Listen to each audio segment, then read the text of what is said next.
What's up guys? Good afternoon sa inyo. Ito naman po si Kuya JR. Ang Kuya JR nyo. Bibiyahin na naman tayo nga sa Lalamove. Namiss ko magbiyahe. Bali isang linggo rin ata akong hindi nakabiyahe. Nalimutan ko niyata paano mag-Lalamove. Today is Friday pa, no? October 13. So bali ngayon nasa C5 na ako. Traffic kayo. On the way na ako sa pickup ko. Meron na akong na-accept na booking. Bali ito yung booking ko. Dalawang na-accept ko na, Taguig tsaka Taguig-Pasig. Bali ito lang yung layo ng deliver natin sa Taguig-Taguig, no? 5.5 kilometers lang. Sa halagang 578 na yun, no guys, no? Panalong panalo, jackpot yan. Bali itong Taguig-Pasig ko, pipikapin ko pa lang. Bali ito yung layo niya, no? 2.6 kilometers lang yung layo. Sa may all day Dotto, all day supermarket. Grabe ang traffic ngayon dito sa C5 Service Road, papuntang Diego Silang, Petron Diego Silang. Doon kasi yung pick up natin papuntang Levy Mariano. Sa may C5 traffic niyo, kaya nag service road ako. Hindi pa ako doon service road. Time check tayo, bali 3:22 na ng hapon, no. Nagsimula ako magbiyahe mga alas 3. Tapos yan yung trip natin, meron na akong tiyatakbong 7.2 kilometers simula yan sa bahay. Diyan daw yung pick up natin nasa may all day supermarket. Mga groceries daw yung di-deliver.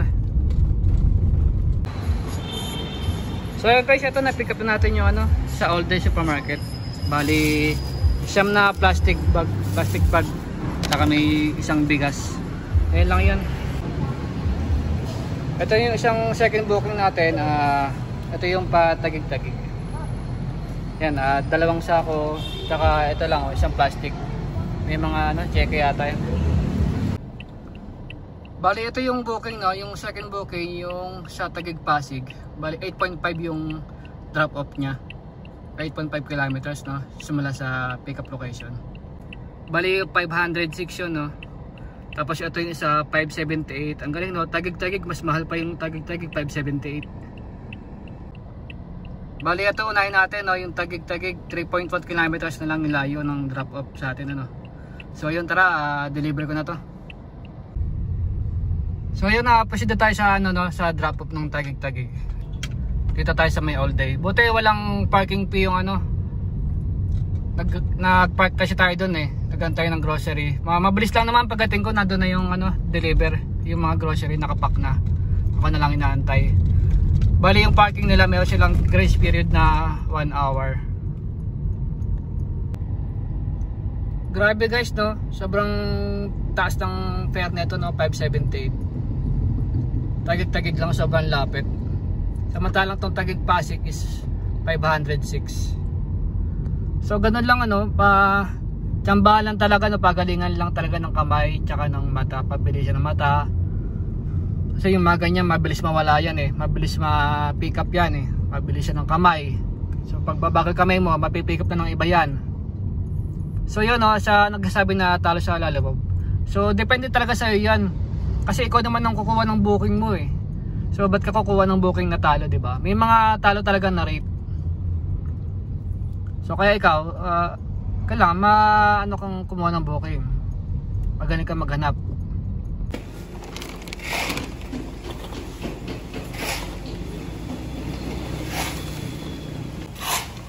So yun, deliver natin to, yung Taguig-Taguig.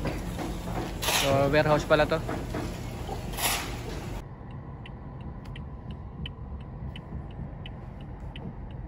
So yun guys, na-deliver natin. Order complete na natin.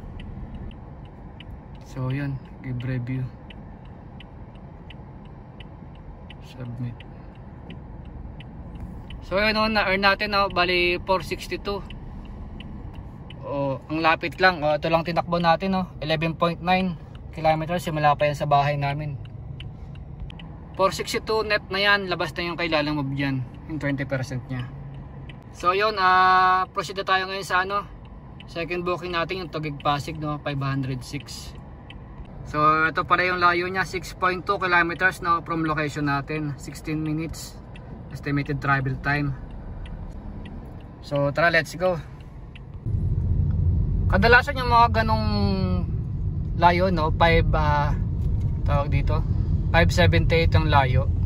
Usually mga 578 yung layo, 578 yung rate. Usually mga ano na yun eh, tatakbo ka na ng mga 30 kilometers nun sa Lalamove. Pero yun ang nakuha natin no, sa 30 kilometers lang, wala pa, 578 na. Dito na tayo sa may C6, medyo malapit na tayo. Ayun na lang layo natin, 3.1. Maganda rito. Ito yung papuntang ano eh, Angono, Taytay Rizal, ganyan.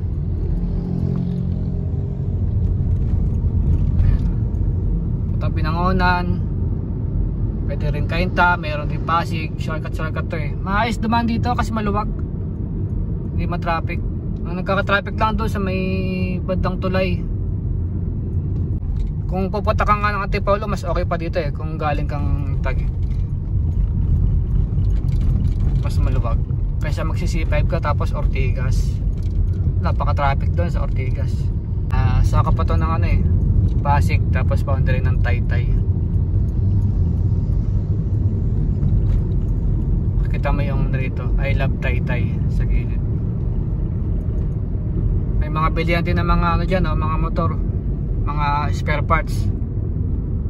Ayan, I love Taytay, oh. I love Taytay. Tignan nyo guys, oh, sobrang luwag no. Kung compare mo sa may C5, grabe sa C5, di mahulugan ng karayom. Dito C6, going to Antipolo, Taytay, Cainta, Pasig, Binangonan. Pwede ka rin dumaan dito papuntang Tanay Rizal. Ngayon maraming ano dito eh. Ayan, dito na tayo sa subdivision. Ito pala yung deliver natin.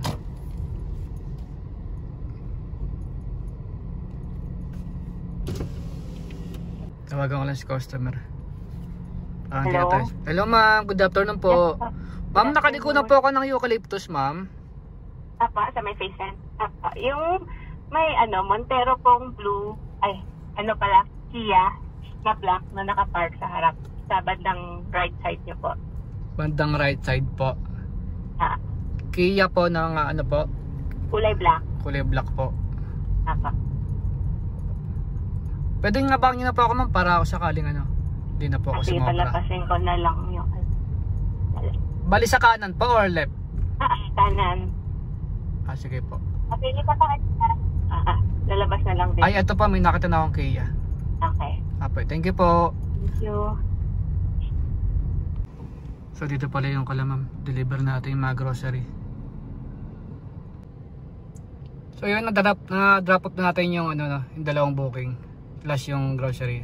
So bali, ito na yung kinikita natin sa dalawang booking, 867 na for 2 bookings na yan. Ang tinakbo na natin is 18 kilometers simula sa bahay yan. Bali ngayon waiting tayo ng booking, hanap tayo ng booking dito. Kung sa may magandang booking, hanap tayo. So yun guys, may nakuha na akong booking. Ito yung layo lang pick up no. Bali 2.3 kilometers yung layo ng pick up location. So yun, pick up muna ito. Ito na yung sinasabi kong traffic ito sa may bandang ano, papuntang Taytay highway 2000 yung ano. Matraffic talaga diyan eh. Ayan oh. Pulang-pula. Malapit lang naman yung pick up oh. 1.5 kilometers, ayun lang oh. Bale, ito pala yung nakuha kong booking no. Taytay Taguig, 252. 11 kilometers yung layo ng ano, delivery. Bale, yung delivery na to medyo malapit sa bahay kaya kinuha ko na. Bala ko kasing gumarahay na kasi may lakad ako mamayang gabi. Nasa patong natin tayo. Ito yung pick up natin. Mga tela doon to. Bigat pala. Oo, nadulo. Pag ganun mo naman yan. Wala. Sabi.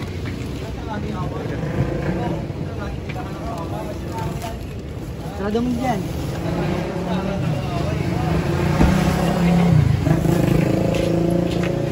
Ayan pa, may isa pa. Bali, 6 na roll yun, no? Ito.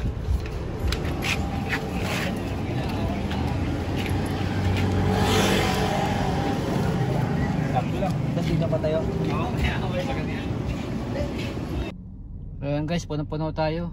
Puno-puno ng karga. Oh, dami. Pati sa likuran, sa trunk, puno pa. So ayan, bali ano, 12 kilometers lang yung layo ng drop off. Deliver natin to. Malapit lang sa bahay to, baka gumarahin na ako after nito. Bali ayan, deliver natin to, no, pa on the way na tayo sa Taguig. Babalik na tayong Taguig. Dito na tayo sa may C6 ulit, no. Dito maluwag na, oh. Kaya naman sa tulay, talagang sobrang traffic doon sa tulay. Medyo nagtagal tayo doon, eh. Bali, hindi ko na pala ma-double book to. Sobrang dami ng karga, eh. Sobrang mabalki. Kaya hindi na kaya mag-double book. Wala nang space for new message. So yan, balitaan ko na lang kayo pagka malapit tayo sa drop off. So yan, dito ulit tayo dumaan kanina, di ba? So yan, babalik dito tayo ulit. Patagig ulit tayo kasi. Baka gumarahin na ako pagtapos na ito. Ay, may lakad kasi ako, eh. Punta akong Cavite. So time check tayo, 5:32 ng hapon, no. Tapos bali meron na tayong 24 kilometers na tinakbo. Simula yan kanina sa bahay. Ganda rito sa Vista Mall. Dito na ako sa Vista Mall Taguig, eh. Paskong Pasko na rito. Napunta tayo ng gabi. Medyo na-traffic ako dun sa may sa looban. Ganda rito, no. Dami ng Paskong Pasko na. So dadaan pa yung undas bago Pasko.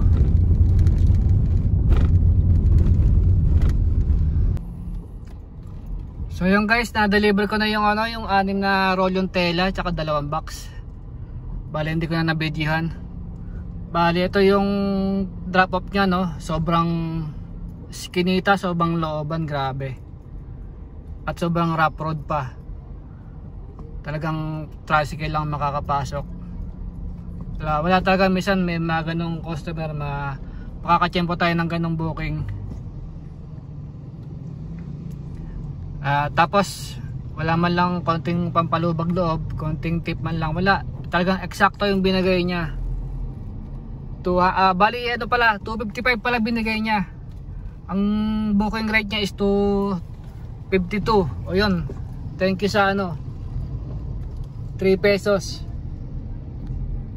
Ayan, tingnan nyo, makikita nyo yung mga pinasukan ko. Sobra. Ayan, tingnan nyo. Grabe, sobrang parang naging 4x4 yung sakyan ko, yung sedan. Tapos ang hirap niya makontak. Minsan talaga makaka-encounter tayo ng ganitong booking, eh. Tingnan nyo, talagang tricycle lang pwede, pero talagang door to door talaga. Hanggang sa bahay niya pinapunta ako sa dulo. Yan, kita mo, mga tricycle lang ang dumadaan, Tapos ang daanan rough road, hindi pantay. Wala, ganun talaga. Minsan dati sa buhay mo yung ganyan. Okay na yun, ganun talaga. So update ko na lang kayo guys pagka nakauwi na ako sa bahay. Bali pauwi na ako nito pagtapos. Bali check natin kung magkano yung kinita natin tsaka yung gas consumption. Bali time check muna tayo, 6:35, no? So yan, tingnan mo yung daanan natin. Talagang X. Ayan. Tapos palusong, pababa, paahon. So sige guys, update ko kayo, no?